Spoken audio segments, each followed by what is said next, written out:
Good afternoon.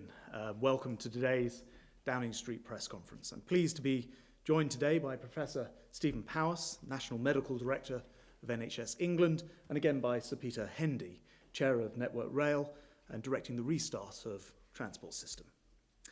Let me begin by updating you on the latest information from the government's COBRA file.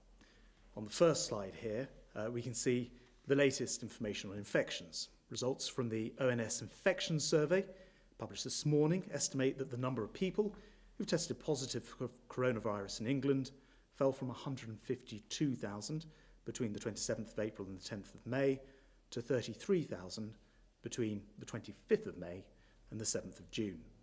This is encouraging progress and suggests that around 1 in 1,700 people in the community had coronavirus during the latest period of the survey.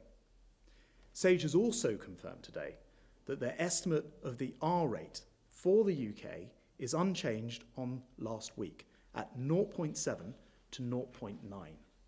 We want to keep the R rate number below 1, and R, of course, is the average number of additional people infected by each infected person.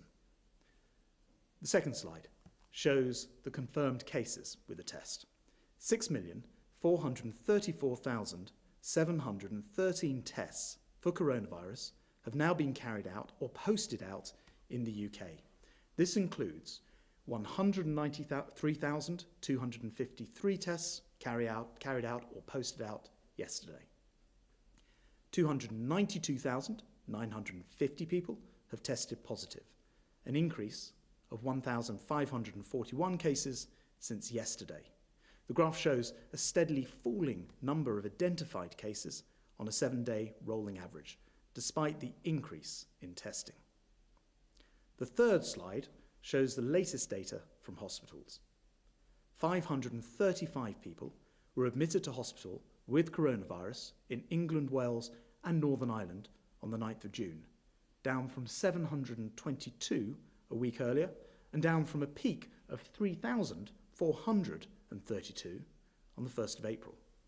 392 coronavirus patients are currently in mechanical ventilation beds in the UK, down from 571 a week ago and down from a peak of 3,301 on the 12th of April. The fourth slide shows what is happening in hospitals across the country.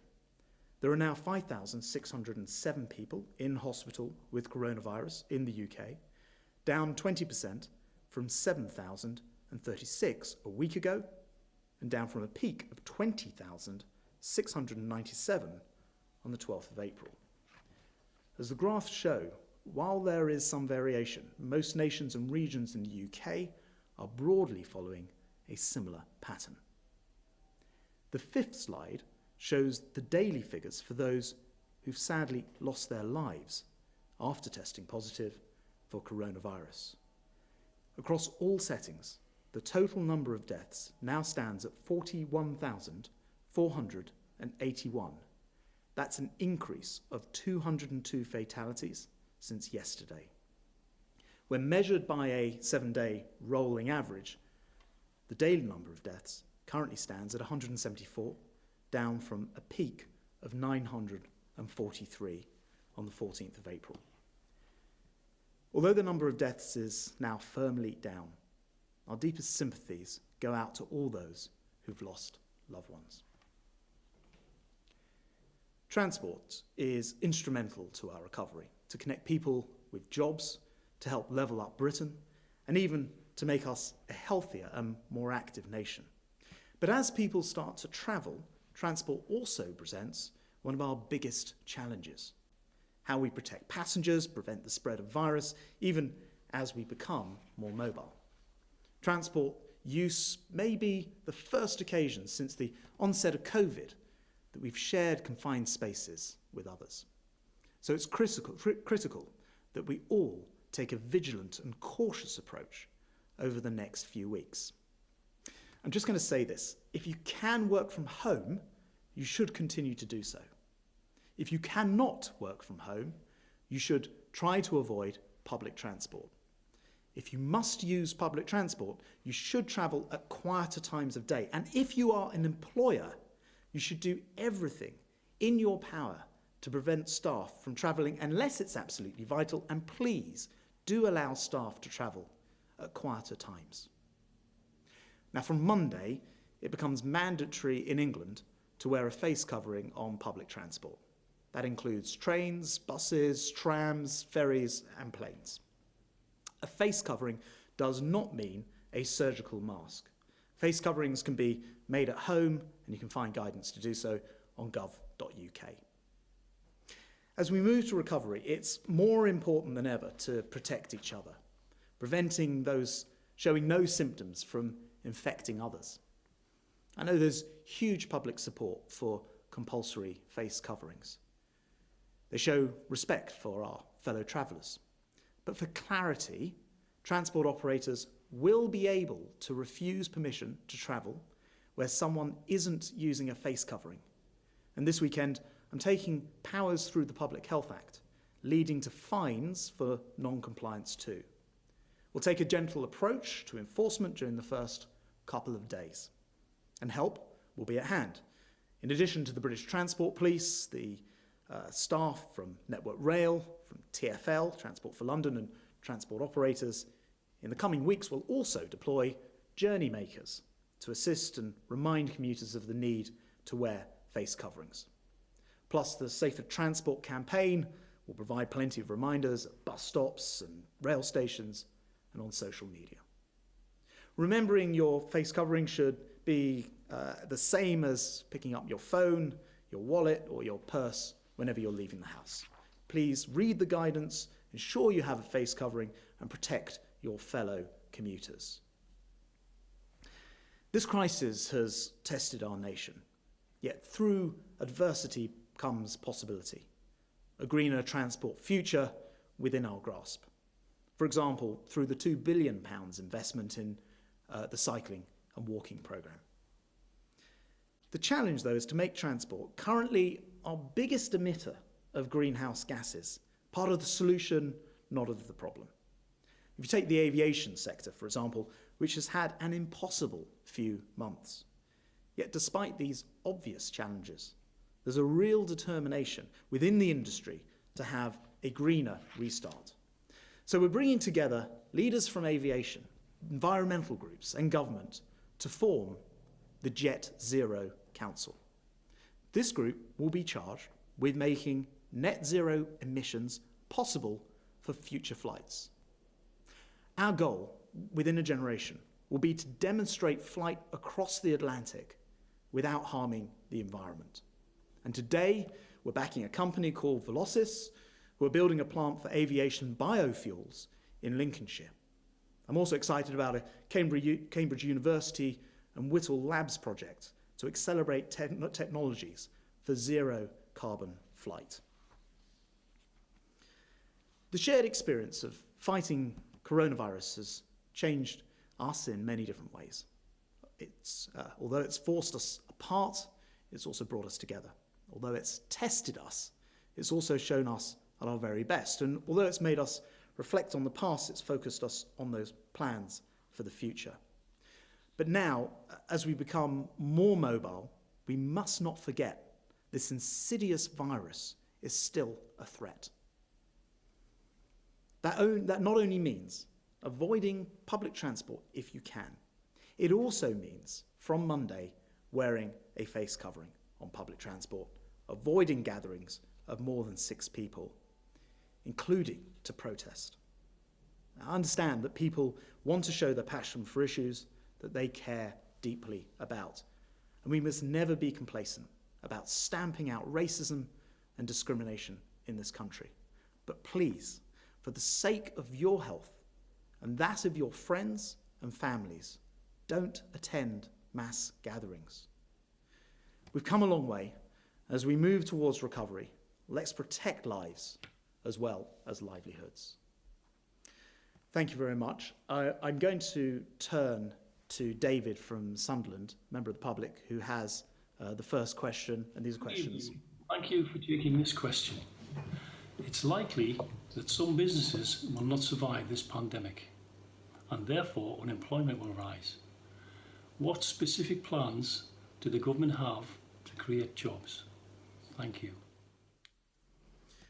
David, thank you very much for that question. And you're absolutely right. We've seen the scale of the challenge. We've seen the new statistics out today, and we recognise that in common with the rest of the world, we have an enormous battle on our hands, not only with the coronavirus and the recovery from that, but also with recovering the economy. And of course, during this entire pandemic, what we've tried to do is to sort of put our arms around the British people to make sure that we have those schemes, including the furlough scheme, the business loans, grants to hospitality industry, and very much more besides, to try to ensure that jobs can be protected against what we hope will be a temporary, but albeit very severe, we understand, a jolt to the economy. So in terms of your question, David, we absolutely want to make sure that first of all, jobs aren't lost where the businesses are just experiencing downturns because they've been closed these last few weeks and months. And secondly, to have a really proactive stance towards getting this economy going again when it is safe to do so. And it absolutely has to be stressed that the safety is the most important part of this. People have not given up weeks and months at home, sacrificed so much in order for us to throw that away with a second spike. But yeah, we will absolutely be coming forward with plans, making sure that we're protecting jobs as we've been doing throughout this and making sure that people can get back into employment. Simon from Dorset has the next question, which I think is a written question. He says, we hear a lot about antibody testing, which will tell us if we have been exposed to the virus. What work is being done to establish if antibodies mean less risk of infection or possible immunity? And I think I can probably do no better than this to turn to the Professor. Steve. Thank you, Secretary of State. Well, thank you, Simon, for the question. A lot of work is being done on the question of whether the development of antibodies after an infection is a marker of immunity. So after any infection, particularly virus infections, the body will generate these antibodies that act to ensure that the virus is controlled in the first infection, but more importantly, in any subsequent exposure to the virus, ensure that either the virus doesn't take hold in the individual or perhaps that the disease is a lot milder the second time round. I should say that antibodies are not the only way that the body's immune system works. There are other mechanisms for combating viruses, and there's a whole host of science around cellular immunity, so how cells respond, not just antibodies, which are proteins. But the important question here is we can measure antibodies. Indeed, we are now measuring antibodies, so we are beginning to get a sense of how many people have developed antibodies in response to the virus. And a very key question is, does that antibody response, does that positive test mean that there is immunity in the future? So it will only be time and studies over time that really tell us the answer to that question, but those studies are underway. For example, in the health service in the NHS, Public Health England have launched a study called SIREN. And SIREN is recruiting healthcare staff who may have been exposed to the virus into a study that will follow them over time to see, firstly, if they develop the virus again by the swab testing, and secondly, how that correlates, how that is associated with antibody levels and the positive antibody test that they may have been developed. And we have been encouraging as many staff as possible throughout our NHS organisations to join that study. So, short answer, we will only know in time, but we are certainly working on that here in the UK, and it is also being worked on internationally. Stephen, thanks very much, and Simon, thank you for your question. I'll turn now to Catherine Burns from the BBC. Catherine. Hi, this question is for you and Professor Powis, please. Twice as many people have died from coronavirus across the poorest parts of England and Wales compared to wealthier parts of the country. How can it be that where you live can double your chances of dying? Doesn't this show that more needs to be done to deal with health inequalities? First of all, I'll have a go at that, Catherine. Yes, I agree, but more always needs to be done to deal with health inequalities, and it's something we're very passionate about. We were elected on the basis of sort of levelling up, by which we mean getting rid of the health inequalities, getting rid of the ability for people to have opportunities. The first question about jobs and access to jobs and productivity within different regions. I'm a Northern Powerhouse Minister. Part of my job is to make sure that the North, where people work every bit as hard, should have the same productivity, which is partly down to things like transport, housing, and many other things which lead into health inequalities as well. So yes, I think we're all convinced these things are all linked together. We're absolutely dedicated to tackling them, but for possibly a more scientific answer, I'll turn to Stephen. Yes, we absolutely should be focusing on health inequalities more, and that's exactly what the NHS is doing. It's exactly what was in the long-term plan that NHS England published at the start of last year. It's the case that many of the risk factors that underlie COVID-19, so those things that mean you are more likely to do badly when you get the infection, like diabetes, like obesity, like heart and lung disease, we see more frequently in more deprived areas of the country. And so tackling those issues fundamentally will also mean that people are less likely for infections such as COVID-19. So we have very targeted approaches. I lead the cardiovascular programs at NHS England, and we've been putting in place very targeted approaches in heart disease, for example, that really focus on the most deprived areas because it is absolutely crucial that we narrow the gap in health inequalities. Thank you. If I can just ask a quick follow-up question also to you and Professor Powis.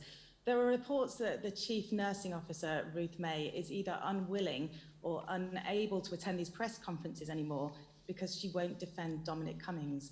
Can you please tell me if this is true? And if so, do you think that is right? Well, I don't think it is true. She's attended them many times before. I noticed actually that at the top of the Number 10 Twitter feed, I see one of her tweets pinned, and so I'm absolutely sure she's been a regular contributor before, and I'm sure she'll be back here again. I don't know anything about the various discussions, but all I can say is that I've been here many times saying exactly what I think. Thank you. Thank you very much, and thank you, Catherine, for your question. I turn to Tom Clark at ITV. Hello, Secretary of State. Thanks very much for taking my question. The first one I think is for you.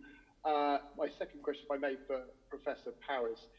Given the economic figures that came out today, which I think can only be described as dismal, wouldn't it be sensible to mandate the wearing of masks everywhere, not just on public transport? In fact, to do any measure that might help get the economy back on its feet that would help prevent the further spread of the virus.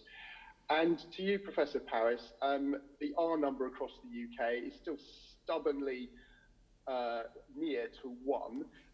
According to the scientific advice, that's largely to the amount of coronavirus in hospitals and care homes. I noticed looking at the most recent Public Health England data for respiratory outbreaks in hospitals, we've had the largest increase in respiratory outbreaks since the peak in the last week.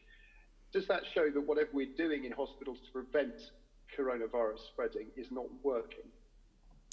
Thanks very much, Tom. So look, on the first point about, I should say, face coverings for public transport, not face masks, really important. I know that Peter's been working on this the last few weeks, and we're very, very keen. I'll ask him to say a word about that in a second. My understanding of the science, and I know that Stephen will put me right if I get this wrong, that in terms of sort of priority, social distancing is absolutely the most important thing, along with washing your hands and along with not touching your face. So perhaps those things are equal, Stephen will tell us. We found when we looked at the evidence on face coverings that it was distant to those things. In the end, as you know, and as I mentioned in my comments before, we've decided to bring those in and make them mandatory because it is something that actually helps your fellow commuter, your fellow traveller, and we thought that that was a good thing to do for society. By its very nature, if you are on a train or a plane or a ferry or a bus, you're in an enclosed area. That's not the case if you are out and about on the streets, and I think that may be the principal difference of this. I wonder if I can just use your point to ask Sir Peter to comment on the face mask coming in and the work that's going on there, and then I'll go to Stephen on your last point. So thank you, Secretary of State. On face coverings, when we first were restarting the transport system, when people were first able to travel again, apart from essential workers, the government said then that face coverings were recommended when it might be likely that you would be close to other people. The reality of our transport systems, and particularly as the economy ramps up, is that there'll be more and more occasions at which you might be closer to people than you would care for. So it seems perfectly logical to me and all my colleagues as transport operators to mandate face coverings now, because as we get to Monday and the restart of non-essential retail and looking at more people going to work, it's much more likely that you'll see or be close to other people. So face coverings is a sensible thing to do, and we're expecting on Monday, because passengers are hugely sensible, for people to be wearing face coverings. My understanding, thanks Peter, my understanding, it's an enclosed space, and I think that's the key difference between that and walking down the street. But I'm just going to, let's go to the expert, both on that and the R number question, Stephen. So on the face mask, as I think the Chief Medical Officer and Chief Scientific Advisor said a number of times on this podium, the evidence is weak, but nevertheless there is some evidence, and it is better for enclosed spaces than open spaces where there is less risk of transmission. On the question of hospitals and infection in hospitals, you're absolutely right. It is very important that we focus very hard on infection in hospitals. Clearly, the hospital environment is one where there is more infection because we have been treating many thousands of patients with infection, and clearly infection control and stopping any potential spread in those environments is critical. This is something that the NHS and hospitals are well used to. We've been managing infection control for many years. We've had great success in things like MRSA. If you go back 15 years ago, that was common to see people infected with MRSA in the blood in hospitals, and through rigorous infection control, that is very much all, the levels are much lower, almost eliminated. So we know how to do this. So as we've learnt more about this virus and how it spreads, for instance, the potential for asymptomatic individuals to spread, we've been working closer and closer with our hospitals and other healthcare settings to ensure that we have the policies, the processes in place to ensure that we minimise the risk of spread. So if I give you some of the examples of what's been put in place, so we have been increasing the amount of testing that we've been doing, both of staff and patients. So quite a while ago now, we started testing all patients who were being admitted as emergencies into hospitals, not just those with symptoms of COVID, that would allow us to spot those people who were asymptomatic and make sure that they were cohorted or segregated appropriately from other patients. We started testing staff who were obviously symptomatic, and then we started testing staff who were asymptomatic. More recently, we have had a real focus on data collection and understanding those organisations who we need to support the most, and Ruth May, the Chief Nursing Officer, is leading on that work. And only today, after the Secretary of State's announcement last week, we have asked all hospitals and healthcare settings to introduce the routine wearing of surgical masks. And the reason for that is when you move out of the ward areas where PPE is worn into the corridors and spaces where sometimes it can be harder to manage social distancing, it's important that the use of face masks is there to further reduce the chance of transmission. So we have progressively, over the course of this epidemic, introduced more and more measures as we've learned more about this virus to really minimise the risk of transmission in hospital. But you're absolutely right, it's something we have to continue our focus on and ensure we control. Tom, you want to come in very briefly? Just quickly then, why do you think you've seen an increase in outbreaks in hospitals in the last week? So I think as we are moving now from a community incidence, so community amount of infection that is reducing, what we will begin to see over time is more focus on individual outbreaks. And of course, that might not just be hospitals, there might be other settings. You will know from international reports that abattoirs and meat processing factories have been subject to outbreaks, possibly because in a cold environment, a very cold environment, the virus is more stable.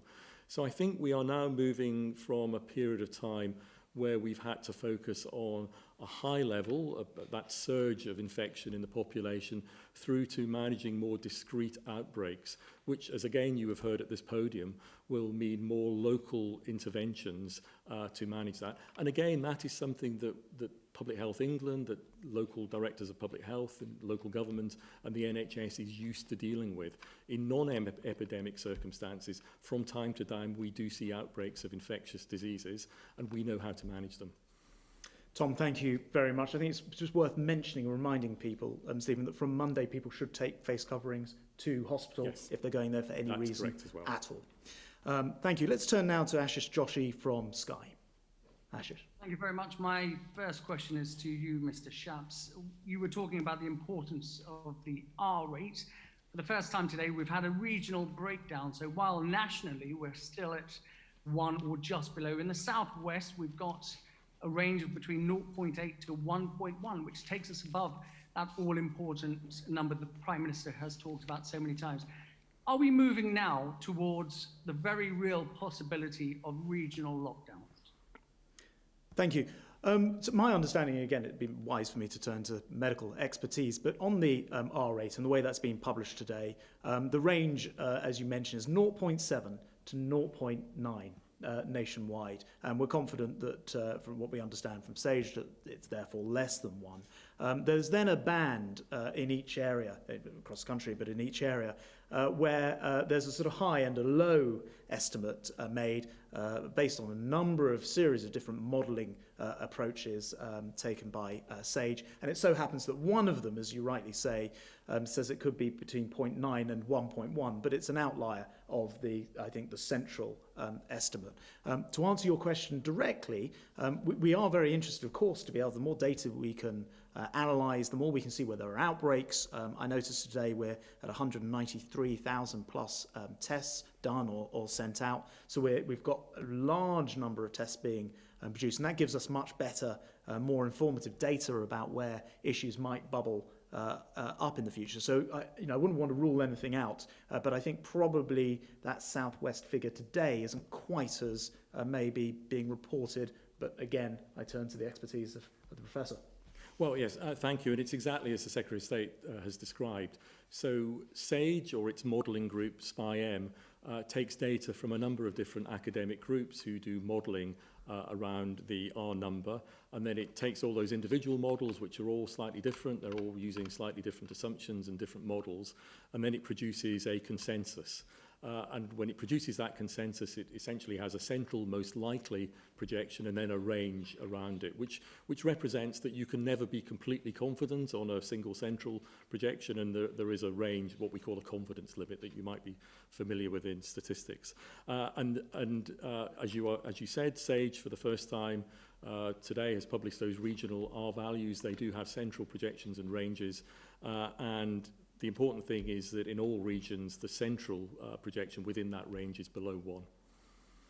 Thank you. Ashish, do you want to come back? Can I yes, just... I do, sorry. Actually. Can I just ask, we've been speaking to local businesses and people in the southwest region today. They're quite worried about it. So what would you say to them to allay their fears and concerns? So I actually cut Stephen off. You were finishing the point as well. Well, and probably can answer that. I was going to make a further point around that R, of course, is a very important way of looking at this, but there are other things that we look at. So you may also be aware that the Office for National Statistics has published again today the results from their surveillance study, where they randomly sample individuals in the population to directly look for how many people are testing positive for this virus. And that study has shown that over the last month or so, or last few weeks, we have seen a steady reduction in their projection of the number of infections in the community. And really that evidence also suggests that the R value is below 1, because it's only when the R value is below 1 that we would see that decrease in the number of infections. So R is really important, but there are other ways too of measuring how frequent the virus is in the population. Yeah, and Ashish, I'd say, look, the message to somebody in the southwest watching this, concerned that they've seen that at least one of the projection models suggests there's a range which could go above 1, is please stay alert, follow the advice, stay at home.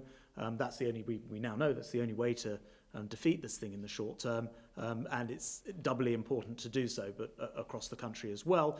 And I think not to be over alarmed, because as Professor Stephen Powis has said, this was actually the top of the range, which had a number of others which showed it was still below 1, but please stay alert.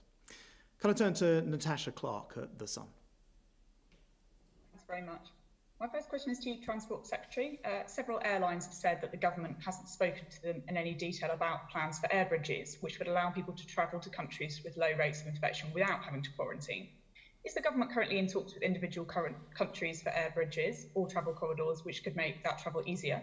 If so, how are those talks progressing, and have any countries declined to work with us so far? And to Stephen Powis, Chris Whitty said earlier this week there was a reasonable chance there will be a second wave of the virus this winter. What extra arrangements are the NHS and the government putting into place to prepare for this in our hospitals and care homes, and for the effect of a potential second lockdown, given how poorly prepared we were the first time? Natasha, thanks very much. I mean, as Transport Secretary, of course, I spend a lot of time speaking to the whole of the aviation sector, amongst many others, and including on issues to do with things like the quarantine, which is the basis of the reason why air bridges would be interesting at all. And first of all, just on the quarantine, I mean, I think most Brits understand that we've sacrificed a lot. We've stayed at home. We've been fighting this virus, getting the R number below 1. What we don't want to do is end up sort of essentially re-importing it, either by people coming here or Brits going abroad and coming back. So I think the idea of quarantine is the right thing to be doing, and I note that it has broad public support. But you're absolutely right. We've always said it would come in as a blanket thing initially, and that's what happened, and that we would look at whether it would be safe to, for example, open up what you call air bridges, might better be described as travel corridors, because of course you can get here by rail and by ferries as well. And that's something that we're actively working on.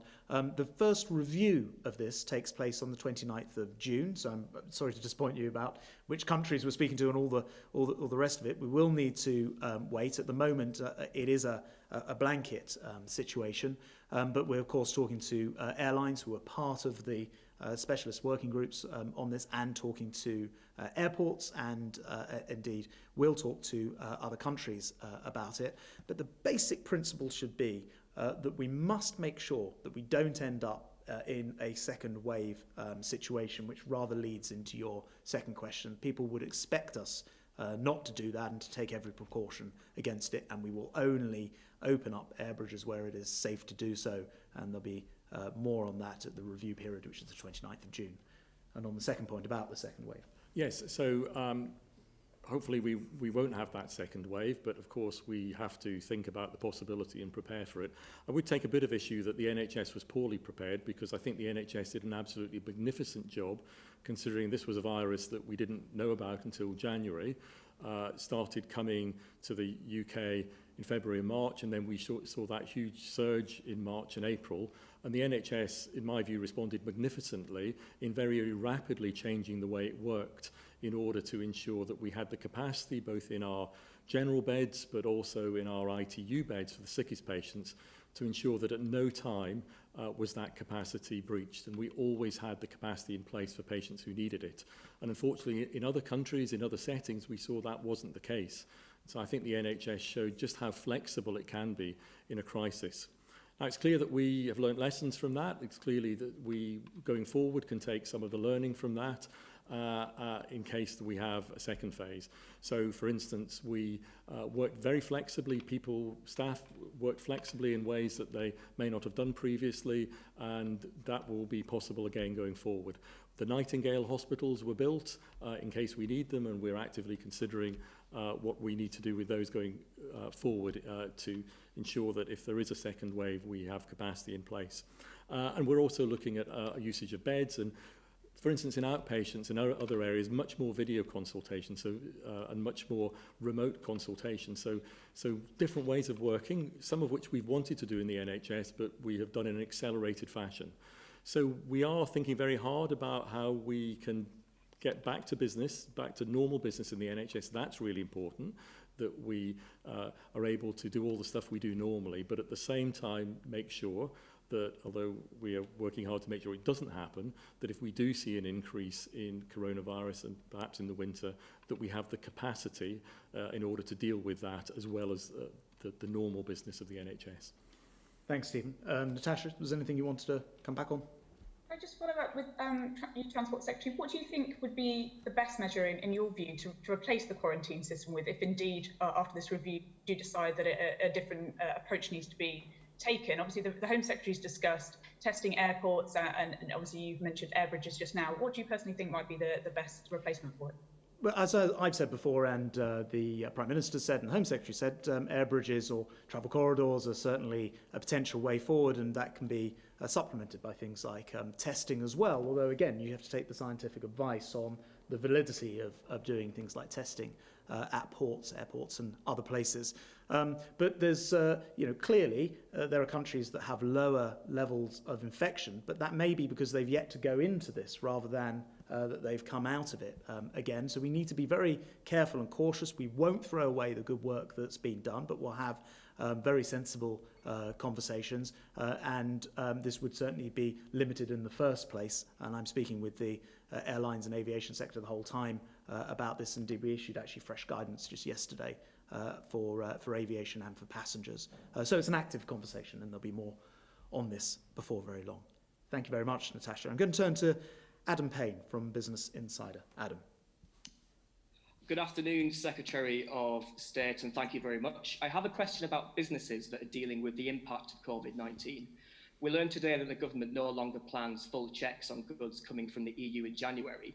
Isn't this announcement an admission that UK businesses focused on COVID-19 are not ready to trade with the EU without a deal at the start of the year, despite the government saying it is prepared to do so? And isn't it also the case that this new plan only covers goods coming into the UK, meaning businesses that are already suffering because of COVID-19 face the prospect of another big economic challenge in January? And a question for Professor Powis, please. Good afternoon, Professor. There have been reports recently of concern within the pharmaceutical industry that the combined strain of COVID-19 and leaving the EU without sufficient trading arrangements could put the NHS in a position where it doesn't have enough medicine supplies. Is this a possibility, and if so, how concerned are you by it? Thanks very much, Adam. Look, without wanting to get back into the whole Brexit debate, and we have now left the EU at the beginning of the year. We leave the transition period at the end of the year, and it's this government's judgment that the best possible thing we can do for business is provide it with absolute certainty that we will not be stretching out or extending the transition period in any way, shape or form. And that is absolutely the case. The transition period will end at the end of this year. Now, what 27 countries in the EU do on their side is their business. The EU is there to represent them.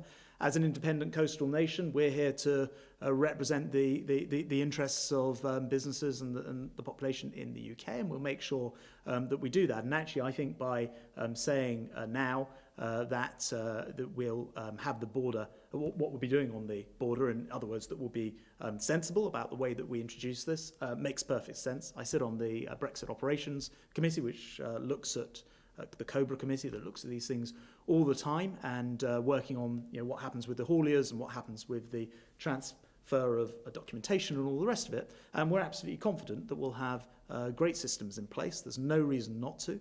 This country will have all the ability to do those things, but we'll do those things on our own terms.